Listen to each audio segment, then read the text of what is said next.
So tell us about Under the Banner of Heaven. Oh, super briefly then, because we're low on time, but on Disney Plus, I think it's an FX series, Under the Banner of Heaven. It is a dramatization of a real life case of murder within the Mormon community in Utah in the 1980s. And it is absolutely gripping. Like there is not a single poor performance in this show.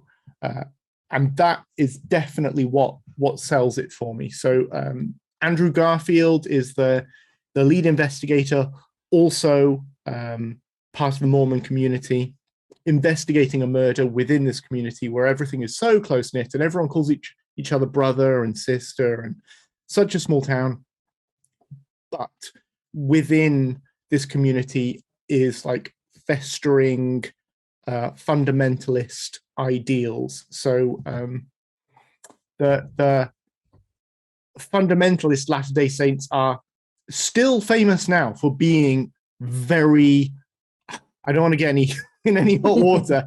Lots of people say it is very culty and kind of scary, and it's the side of Mormonism that is still very pro-polygamy, anti-state, and the show looks at that history of the founding of Mormonism through to modern day Mormonism, through to the regression back to fundamentalism within the sphere of a murder mystery. And it is just so well executed for the most part that I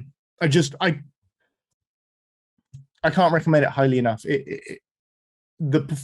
Like I said, the performances in it make it. And I think it's an 8-part series. It's all up on Disney Plus now.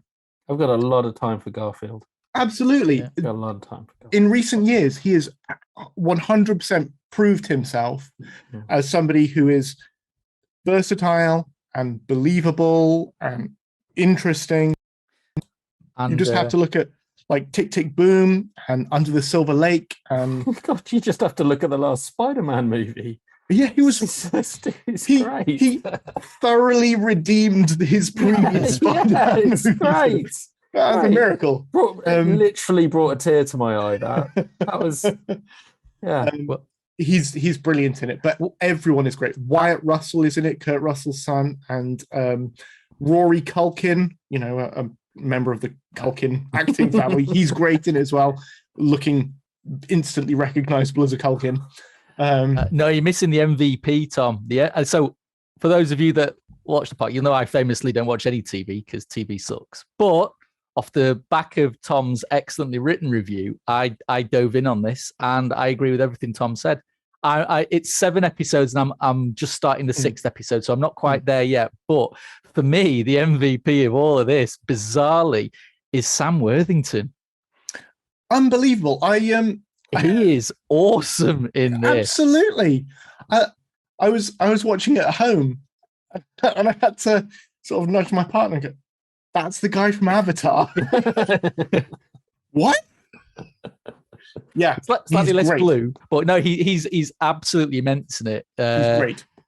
And so no, I agree with you entirely. It's been gripping. It's not an easy watch. It's a tricksy watch. It's grim. There's flashbacks within flashbacks, and sometimes they just occur out of nowhere, but they're there for a reason, because they're representative of what's instantly flashing into people's minds. So they are there, but it does mean that it can jump all over the shop a little bit. It understands how to use flashbacks in that it is parallel storytelling. Yes. And everything that happens is relevant, but it is not always timed particularly well, or which it makes it feel choppy. Some episodes are better than others, but in general, they've kind of got the fundamentals, but not the execution on the multiple times. It sounds tremendous. It's great. It's excellent TV.